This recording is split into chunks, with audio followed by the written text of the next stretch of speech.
2026-এ বিধানসভা নির্বাচনে চতুর্থবারের জন্য মুখ্যমন্ত্রী মমতা বন্দ্যোপাধ্যায়কে মসনদ থেকে আটকাতে গেলে কোনো রকমের একটা মিরাকেল ঘটনা ঘটতে হবে, এমনটা যারা মনে করছেন তারা খুব একটা ভুল মনে করছেন। এমনটা মোটেই নয়। তবে মিরাকেল ঘটনা যে ঘটে না বা ঘটবে না, সেটাও কিন্তু আবার ঠিক নয়। তার কারণ 2019 সালে আমরা সেই মিরাকেল দেখেছি, যেখানে কেউই কার্যত আশা করতে পারেনি যে শুভেন্দু অধিকারী মমতা বন্দ্যোপাধ্যায়কে হারিয়ে দিতে পারেন, তাও আবার মুখ্যমন্ত্রীর পদে আসীন এমন একজন ক্ষমতাশালী ব্যক্তি, এতটা আগ্রাসী রাজনীতি যিনি করে থাকেন, তাকে হারিয়ে ফেলা সম্ভব সিটিং চিফ মিনিস্টার হিসাবে। এটাও তো একটা অলৌকিক ঘটনা। আরো একবার কিন্তু সেই অলৌকিক ঘটনা ঘটতেও পারে। বিজেপি ক্ষমতায় আসবে কিনা সেই প্রশ্ন অবশ্যই উঠতে পারে, তবে অলৌকিক ঘটনা আরো একটা হয়তো ঘটতে চলেছে। তার ভেতরে ভেতরে ব্লু প্রিন্টার রেডি করছে সেই স্বয়ং শুভেন্দু অধিকারী। হ্যাঁ, এই তথ্যই আজকে আপনাদের সামনে দেব। জানি না কতটা আপনারা চমকে যাবেন, কিন্তু আমি তো বেশ চমকেই গিয়েছি।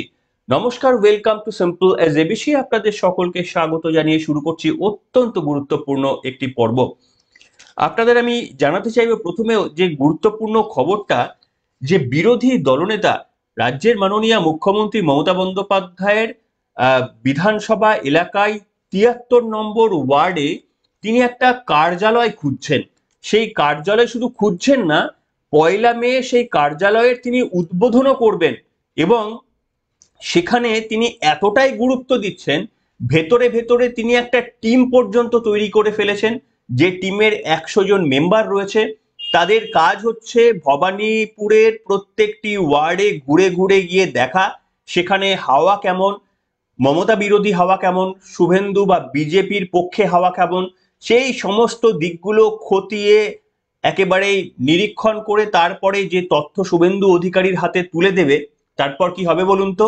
যেটা আমরা সকলেই এক্সপেক্ট করছি, সেই মহা দ্বৈরথ, যেটা 2019 সালে শেষবারের মতো আমরা দেখেছি, এবং যে দ্বৈরথের ফলেই মমতা বন্দ্যোপাধ্যায়ের রাজনৈতিক কেরিয়ারের একটা লজ্জার দিন ডেকে এনেছিল, যে তারই নিজের রাজনৈতিক ছাত্রের কাছে পরাজিত হতে হয়েছিল মমতা বন্দ্যোপাধ্যায়কে, সেই ঘটনার পুনরাবৃত্তি হতে চলেছে এমনটাই সম্ভাবনা উঠে আসছে। মারাত্মক একটা তথ্য আপনাদের সামনে আমি দেব। দেখুন, শুভেন্দু অধিকারী লাগাতার এখন ভবানীপুর নিয়ে পড়ে রয়েছেন, এবং অত্যন্ত গুরুত্বপূর্ণ একটা দারুণ দুর্দান্ত একটা সিদ্ধান্ত বললেও কম বলা হয়। মমতা বন্দ্যোপাধ্যায় নেতাজি ইন্ডোর স্টেডিয়ামে বসে ভুয়ো ভোটার, ভুতুড়ে ভোটার এইসব নিয়ে যখন তৃণমূল কংগ্রেসী কর্মীদের বুথমুখী করে দিয়েছেন, অর্থাৎ সকলেই কার্যত নির্বাচনী একটা পদ্ধতির মধ্যে অংশগ্রহণ করে ফেলেছেন, সেখানে শুভেন্দু অধিকারী বুঝতে পেরেছেন, হ্যাঁ, তাদের লোকবল তো আর অত নয় যে প্রত্যেকটি বুথে গিয়ে তারা সবকিছু করতে পারবেন। কিছু কিছু জায়গায় 70-80% জায়গায় তারা করলেও 20%-এর জায়গায় খামতি রয়েই যাবে। তাই তিনি ঠিক করেছেন যে মমতা বন্দ্যোপাধ্যায়ের এলাকাকে টার্গেট আমরা করব। কিভাবে টার্গেট করবে? না, বিরোধী দলনেতা শুভেন্দু অধিকারী সেখানে 1 মে একটা কার্যালয় খুলবেন। সেখানকার যারা বিজেপি নেতৃত্বরা রয়েছেন তারা বলছেন যে মমতা বন্দ্যোপাধ্যায়কে হারাতে গেলে শুভেন্দু অধিকারীর মতো দাপুটে কোনো নেতাদের যদি সংস্পর্শ সবসময় আমাদের পাশে থাকে, তাহলে সেই হারানোটা সম্ভব। এবং শুভেন্দু অধিকারী, এই যে তাদের একটা সার্ভে করা হচ্ছে, তার ভিত্তির ওপর, সেইখান থেকে যা জবাব আসবে তার ভিত্তির ওপর সিদ্ধান্ত নিয়ে তিনি আগামী দিনে ফের মমতা বন্দ্যোপাধ্যায়কে ভবানীপুরে এসে তার মাটিতে তাকে হারাবেন কিনা, সেই নিয়েই তিনি সিদ্ধান্ত নেবেন। হয়তো সময় লাগবে 2-3 মাস, কিন্তু তার মধ্যে তিনি সিদ্ধান্ত নেবেন। একটা বাংলার রাজনীতিতে উত্তাল করা সেই ঘটনা ঘটতে পারে। তবে শুভেন্দু অধিকারী কি কোনো রকমের তথ্য ছাড়াই সেখানে চলে এসেছেন?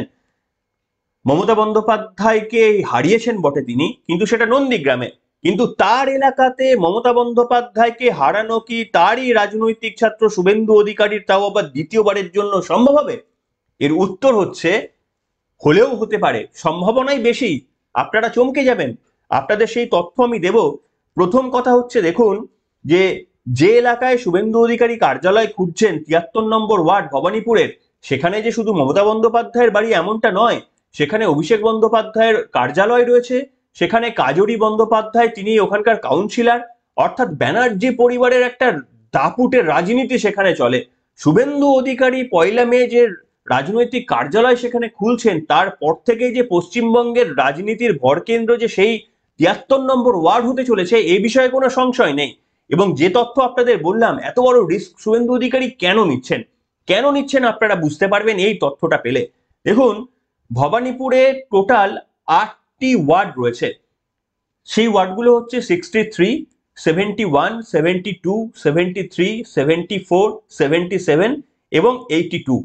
এই 8টি ওয়ার্ডের মধ্যে আপনাদের বললাম 73 ওয়ার্ডে মমতা বন্দ্যোপাধ্যায় তিনি দাঁড়ান, এবং 73 ওয়ার্ডে 2024-এর যে লোকসভা নির্বাচন হয়ে গেল, এই লোকসভা নির্বাচনে সেখানে জিতেছিল বটে মমতা বন্দ্যোপাধ্যায়, কিন্তু মাত্র ওই 250 কাছাকাছি ভোটে জিতেছিল, সম্ভবত 269 বা 79 কিছু একটা ভোটে মমতা বন্দ্যোপাধ্যায় এগিয়েছিল বিজেপির থেকে, তৃণমূল কংগ্রেস এগিয়েছিল বিজেপির থেকে।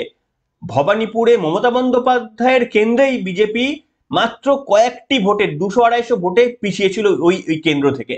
এটা একটা আশার আলো। এছাড়াও বড় ব্যাপার হচ্ছে, এই যে 8টি ওয়ার্ড আপনাদের সামনে বললাম, এই 8টি ওয়ার্ডের মধ্যে 5টি ওয়ার্ডেই বিগত লোকসভা নির্বাচনের নিরিখে 5টি ওয়ার্ডেই কিন্তু বিজেপি সেখানে জয়যুক্ত হয়েছিল, অর্থাৎ 5টি ওয়ার্ডে এগিয়েছিল বিজেপি। এবং তার এই 5টি ওয়ার্ডের মধ্যে একটি মমতা বন্দ্যোপাধ্যায় যে 3টি ওয়ার্ডে এগিয়েছিলেন, তার মধ্যে একটি তার নিজের ওয়ার্ড 73 ওয়ার্ড, সেখানে খুব কম মার্জিনে জিতেছিলেন, যেখানে তারা মার্জিনটা বেশি বাড়িয়ে নিয়েছিলেন, যার ফলে 5টি ওয়ার্ড জেতা সত্ত্বেও ভবানীপুরে বিজেপি হেরে গিয়েছিল লোকসভায়। সেটা হচ্ছে ওয়ার্ড নাম্বার 77। সেটা হচ্ছে মুসলিম অধ্যুষিত একটা এলাকা। সেখানে বুঝতেই পারছেন যে মমতা বন্দ্যোপাধ্যায় বা তৃণমূল কংগ্রেসের প্রায় 90% ভোট পেয়ে গিয়েছিল, এবং এই কারণে কিন্তু 5টা ওয়ার্ড জেতা সত্ত্বেও তৃণমূল কংগ্রেসকে হারাতে পারেনি বিজেপি। বুঝতে পেরেছেন? অর্থাৎ তৃণমূল কংগ্রেস যে 3টি ওয়ার্ডে জিতেছিল, তার মধ্যে একটা তার ওয়ার্ড 73, একটা মুসলিম অধ্যুষিত ওয়ার্ড 77, আরো একটি যে ওয়ার্ড রয়ে গিয়েছে সেই ওয়ার্ডটাও কিন্তু মুসলিম আধিক্য রয়েছে। তাই শুভেন্দু অধিকারীর এখনো পর্যন্ত যেটি প্ল্যান, যে এই 8টি ওয়ার্ডের মধ্যে একটা ওয়ার্ড বাদ দিয়ে বাকি 7টাতে তিনি ফাইট দেবেন, বা এই 7টাকে নিয়ে তিনি ভাবছেন। সেটা হচ্ছে 77 মুসলিম অধ্যুষিত ওই জায়গাটা বাদ দিয়ে, ওই ওয়ার্ডটি বাদ দিয়ে বাকি ওয়ার্ডে তিনি লড়াইয়ের ভেতরে ভেতরে ব্লু প্রিন্ট তৈরি করছেন, তার জন্য তিনি সার্ভে করছেন। এবং আপনাদের এই তথ্য আমি দিতে চাইবো, এই যে মমতা বন্দ্যোপাধ্যায়ের ওয়ার্ড আপনাদের বললাম 73 নাম্বার ওয়ার্ডে এই লোকসভার নির্বাচনে বিজেপি সেখানে কিছুটা মার্জিনে পিছিয়ে ছিল, ওই 250-270 এরকম মার্জিনে পিছিয়ে ছিল। কিন্তু 2019 সালের নির্বাচন যদি দেখেন, 2019 সালের নির্বাচনে সেই অঞ্চলে মমতা বন্দ্যোপাধ্যায়ের ওয়ার্ডে বিজেপি এগিয়েছিল। এমনকি তারও 5 বছর আগে, যখন বিজেপি কার্যত তেমন খুব একটা বড় জায়গায় ছিল না, 2014 সালের লোকসভা নির্বাচনেও মমতা বন্দ্যোপাধ্যায়ের ওয়ার্ড থেকে বিজেপি এগিয়েছিল। অর্থাৎ এই তথ্যটাই জানান দিচ্ছে যে মমতা বন্দ্যোপাধ্যায়ের বিরুদ্ধে একটা মতামত তার আশপাশে যারা থাকেন, তারা কিন্তু ক্রমাগত ব্যালট বক্সে দিয়ে এসেছেন, আর শুভেন্দু অধিকারী সেটাকে এনক্যাশ করার চেষ্টা করছেন। এবার একবার ভেবে আপনারা দেখুন যে শুভেন্দু অধিকারীর গড়ে সেখানে গিয়ে মমতা বন্দ্যোপাধ্যায় গিয়েছিলেন, সেখানে নয় শুভেন্দু অধিকারী হারিয়েছেন। অনেকে সেটাকে, তৃণমূল কংগ্রেস সেটাকে লোডশেডিং করে হারানোর তত্ত্ব বলেছিলেন। হারটাকে মানেননি, খুব স্বাভাবিক ব্যাপার। হ্যাঁ, মানে এত বড় হার তো আর খুব তাড়াতাড়ি হজম করা যায় না, তারাও পারেনি। মামলাও রয়েছে, সেই মামলা ঝুলে গিয়েছে, কিন্তু সেই মামলা নিয়ে খুব একটা নড়চড়ও করতে তৃণমূল কংগ্রেসকেও আগ্রহ প্রকাশ করতে দেখিনি। কিন্তু প্রশ্ন হচ্ছে, এবার যদি শুভেন্দু অধিকারী মমতা বন্দ্যোপাধ্যায়ের গড়ে কোনোভাবে চলে আসেন, এবং যদি সত্যি সত্যি সিদ্ধান্ত নিয়েই ফেলেন যে তিনি নন্দীগ্রামে তো তিনি লড়বেনই, নন্দীগ্রামের পাশাপাশি তিনি ভবানীপুর থেকেও লড়বেন, এরকম যদি সিদ্ধান্ত তিনি নিয়ে ফেলেন, দেখুন এটা এখনো কনফার্ম নয়, কিন্তু তিনি যেভাবে ভবানীপুরে গুরুত্ব দিচ্ছেন, যেভাবে প্রত্যেকটি ওয়ার্ডের প্রত্যেকটি জায়গায় তিনি এইভাবে বিশ্লেষণ করে দেখার চেষ্টা করছেন, এইরকম আর দ্বিতীয় কোনো অঞ্চলে তিনি এতটা গুরুত্ব দিচ্ছেন না। তার কারণ শুভেন্দু অধিকারী জানেন যে একবার তিনি হারিয়েছেন সেটা ঠিক আছে, দ্বিতীয়বার যদি মমতা বন্দ্যোপাধ্যায়কে তিনি হারাতে পারেন, তাও আবার তার গড় ভবানীপুরে, তাহলে কথা একেবারে নিশ্চিত যে রাজনৈতিকভাবে মমতা বন্দ্যোপাধ্যায় একেবারেই অপ্রাসঙ্গিক হয়ে যাবে। তার নিজের দলের কর্মী সমর্থকরা মমতা বন্দ্যোপাধ্যায়ের বিরুদ্ধে আস্থা কতটা দেখাতে পারবেন সেই নিয়ে প্রশ্ন উঠতে শুরু করবে, যদি দুবার মমতা বন্দ্যোপাধ্যায় শুভেন্দু অধিকারীর কাছে হেরে যায়। কিন্তু শুভেন্দু অধিকারীর দিক থেকেও এটা বড় রিস্ক, তিনি একবার জিতে রয়েছেন। তিনি যদি আর মমতা বন্দ্যোপাধ্যায়ের সঙ্গে না লড়েন তাহলে সারা জীবনই বলতে পারবেন বিজেপি সে ক্ষমতায় আজীবন আসুক বা নাই আসুক, তিনি সারা জীবনই বলতে পারবেন, এটা তার বায়োডাটা বা পোর্টফোলিওতে একটা মানে রত্ন খচিত হয়ে রয়েছে যে মমতা বন্দ্যোপাধ্যায়কে তিনি হারিয়েছেন। এর থেকে তো বড় যোগ্যতা পশ্চিমবঙ্গের রাজনীতির বুকে আর কিছু হতে পারে না। কিন্তু সেটা তিনি রিস্ক নিচ্ছেন, যদি বাই চান্স তিনি হেরে যান তাহলে সেই যে তিনি জিতেছিলেন তার সম্মানটা কিছুটা ম্লান হয়ে যেতে পারে। তাই সম্ভবত এখনো তিনি সিদ্ধান্ত নেননি। কিন্তু তিনি যেভাবে বিধানসভা ওই ভবানীপুরের বিধানসভাকে নিয়ে লক্ষ্য রাখছেন, এবং দেখুন সেখানে যে শুধুমাত্র এই 2024-এ যে বিজেপি ভালো ফল করেছে এমন তো নয়। আপনাদের আমি বললাম 2019 সাল, 2013 সাল থেকে 2014 সাল থেকে পর্যন্ত ধারাবাহিকভাবে সেখানে বিজেপির একটা ভালো ফল। এটা কিন্তু খুবই একটা বিপজ্জনক সংকেত তৃণমূল কংগ্রেসের জন্য বা মমতা বন্দ্যোপাধ্যায়ের জন্য। আবার উল্টো দিকে পশ্চিমবঙ্গবাসীর বোঝা উচিত যে মমতা বন্দ্যোপাধ্যায়ের আশপাশের লোকজন যদি মমতা বন্দ্যোপাধ্যায়কে পছন্দ না করে থাকেন তাহলে ডালমে তো কুছ কালা হ্যায়। দেখুন, আমি কিছু মন্তব্য শুনেছিলাম ওই আরজি কর আবহে, সেই ভিডিওগুলো এই মুহূর্তে আমি খুঁজে পেলাম না, কিন্তু যদি পাই আগামী পর্বে আপনাদের সামনে আমি দেখাবো। সেখানে আমি দেখছিলাম আরজি করের আন্দোলনের সময় তো অনেকে অনেক রকমের বক্তব্য সাহস সঞ্চার করে বলতে শুরু করেছিলেন। সেই রকম একটা পরিস্থিতিতে আমি দু একজন ভদ্রমহিলা ভদ্রলোককে বলতে শুনেছিলাম যে মমতা বন্দ্যোপাধ্যায়, অভিষেক বন্দ্যোপাধ্যায়, তাদের ব্যানার্জি পরিবারের এত সিকিউরিটি যে যার বাড়ি হয়তো কালীঘাটের ওই মোড় থেকে 200 মিটার ভেতরে তাকে 4 কিলোমিটার বা 5 কিলোমিটার বা 10 কিলোমিটার ঘোরানো হয়। কেউ যদি বাজার করতে যায়, কেউ যদি ওষুধ কিনতে যায়, তাহলে পর্যন্ত একটা 100 মিটারের রাস্তা তাদেরকে 10 কিলোমিটার, 8 কিলোমিটার, 7 কিলোমিটার, যার যেরকম বাড়ির পজিশন সেই অনুযায়ী তাদের ট্রাভেল করতে হয়। এবং এমনিতেই রাজনৈতিক প্রোগ্রাম বা সেখানে লোকের সমাগম হয়ে থাকে। কাজেই মমতা বন্দ্যোপাধ্যায়ের বাড়ির আশপাশে যারা থাকেন, আমি এটা বলতে পারবো না যে সেখানের ম্যাক্সিমাম লোক কি বলে, কিন্তু আমি এটা দেখেছি যে কিছু মানুষের এই বিক্ষোভ, তারা বলেছেন যে মমতা বন্দ্যোপাধ্যায়ের এই এত সিকিউরিটি, এটা কি বাড়াবাড়ি নয়? সকলেই তো, প্রধানমন্ত্রীর তো সিকিউরিটি রয়েছে এরকম বলতে শুনেছিলাম, অনেকেরও তো সিকিউরিটি রয়েছে, কিন্তু এতটা বাড়াবাড়ি তা বলে? আমাদের এইটুকু রাস্তা, যার সঙ্গে বাড়ির কোনো সম্পর্ক নেই, এইটুকু রাস্তা আমাদের ট্রাভেল করতে দেওয়া হয় না, এই দিকে আমাদের আসতে দেওয়া হয় না, তার জন্য এতটা ঘোরানো হয়। এই ধরনের বিভিন্ন ক্ষোভ বিক্ষোভ দীর্ঘদিন ধরেই কিন্তু রয়ে গিয়েছে। তবে বললাম, আমি বলতে পারবো না যে সেটা বেশিরভাগ মানুষের কিনা, কিন্তু দেখুন ভোটের রেজাল্ট সেদিকেই ইঙ্গিত তো করছে যে অন্তত মুখ্যমন্ত্রী, তিনবারের মুখ্যমন্ত্রী, তিনি যে এলাকায় থাকে সেই এলাকায় যদি জিততে না পারে, এবারে অবশ্য জিতেছে, 2019-এ জিতেছে কিন্তু খুবই কম মার্জিনে, 250টার কাছাকাছি ভোটে, যেটা কোনো মার্জিনই নয়। তো এইরকম একটা পরিস্থিতিতে শুভেন্দু অধিকারী যদি এই সিদ্ধান্ত নিয়েই ফেলেন যে আরো একবার তিনি চলে আসবেন, এবং এসে যেভাবে মমতা বন্দ্যোপাধ্যায় নন্দীগ্রামে গিয়ে তার গড়ের কাছে, তার গড়ে গিয়ে নাস্তানাবুদ হয়েছিলেন, এবার যদি শুভেন্দু অধিকারী অ্যাওয়ে ম্যাচটা খেলে দেন, হোম ম্যাচে তিনি জিতে নিয়েছেন, অনেকেই বলেছেন হোম ম্যাচে তিনি অ্যাডভান্টেজ পেয়েছেন, তার সংগঠন ওখানে মজবুত ছিল, কিন্তু অ্যাওয়ে ম্যাচ খেললে তিনি বাদ বাকি রাজনৈতিক নেতৃত্বরা তারা বুঝবেন যে হ্যাঁ সত্যি শুভেন্দু অধিকারীর দম রয়েছে। এমনিতেও আপনারা জানেন ক্রিকেট, ফুটবল এই সমস্ত একটা হোম টিমে খেলা হয়, একটা অ্যাওয়ে টিম, অর্থাৎ অন্য অন্য ফেভারেবল মাঠে গিয়ে খেলতে হয়। কাজে শুভেন্দু অধিকারীর ফেভারেবল মাঠে খেলা হয়ে গেছে 2019-এ, 1-0 শুভেন্দু অধিকারী এগিয়ে রয়েছে। এবার মমতা বন্দ্যোপাধ্যায়ের সেখানে কোর্টে এবার বল, সেখানে যদি শুভেন্দু অধিকারী খেলেন তাহলে সম্ভাবনা কি? বড় জোর 1-1 হতে পারে, তার বেশি তো কিছু নয়, শুভেন্দু অধিকারীর তো আর লস নয়, এক গোলটা তো তার নামের পাশে রয়েই যাবে।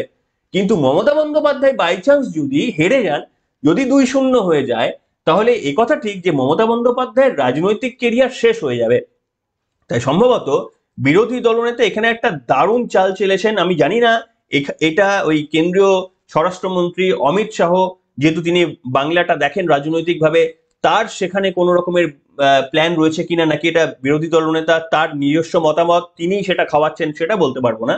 তবে এই ঘটনা যদি ঘটে যায়, রাজনীতিতে মমতা বন্দ্যোপাধ্যায় সারা জীবনের জন্য যে অপ্রাসঙ্গিক হয়ে যাবে সে কথা বলা বাহুল্য।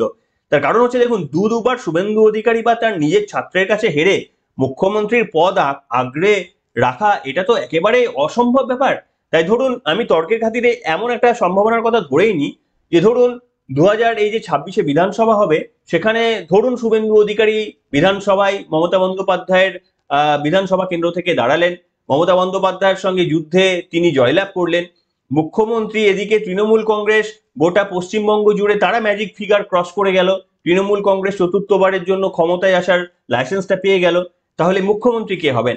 এইখানে কিন্তু একটা বড় গোল দিয়ে দেবেন শুভেন্দু অধিকারী। কারণ দুবার হেরে তো মুখ্যমন্ত্রী মমতা বন্দ্যোপাধ্যায়কে তৃণমূল কংগ্রেসের সমর্থকরাই হয়তো অ্যাকসেপ্ট করবেন না, বা মমতা বন্দ্যোপাধ্যায়কে মানবেন কি করে, বা সেখানে ঘর ভাঙার কাজটা অনেক বেশি সুবিধা হয়ে যাবে, কারণ শুভেন্দু অধিকারী তখন একম এবং অদ্বিতীয় হয়ে যাবেন। এই যে একটা বড় রিস্ক শুভেন্দু অধিকারী নিতে চলেছেন। যদি এটা কাজ করে তাহলে পশ্চিমবঙ্গের রাজনীতির মানচিত্রটাই পাল্টে যাবে। তবে এখন থেকেই যেভাবে বিধানসভায় তিনি ফোকাস করে দিয়েছেন শুভেন্দু অধিকারী, নিশ্চিতভাবে এটা বড় রাজনৈতিক ঘটনা ঘটতে চলেছে পশ্চিমবঙ্গের বুকে। হবে কি হবে না সেটা তো কিছুদিন পরে আমরা জানতে পারবো। কিন্তু আপনারা কি মনে করছেন? আপনারা কি চান যে বিরোধী দলনেতা সেখানে যাক, আরো একবার মমতা বন্দ্যোপাধ্যায়ের বিরুদ্ধে তিনি লড়াই করুক, এটা কি আপনারা চান? আর যদি লড়াই করেন শুভেন্দু অধিকারী মমতা বন্দ্যোপাধ্যায়ের গড়ে, তাহলে যেরকমটা আপনাদের সামনে বললাম যে 8টি ওয়ার্ডের মধ্যে 5টিতেই বিজেপি এগিয়ে রয়েছে, তাহলে কি শুভেন্দু অধিকারী অ্যাডভান্টেজ পেয়ে কোনোভাবে সেই সিটটি দখল করতে পারবেন? মমতা বন্দ্যোপাধ্যায়কে কি দ্বিতীয়বারের জন্য হারাতে পারবেন বলে মনে করছেন? আপনাদের আজকের দিনের মতটা অত্যন্ত গুরুত্বপূর্ণ, তাহলে আমরাও বুঝতে পারবো সাধারণ মানুষের প্রেডিকশন কি, সাধারণ মানুষ কি ভাবছেন। আপনারাও লিখে জানান আজকের মন্তব্যে। এখনকার মতো এখানেই শেষ করলাম।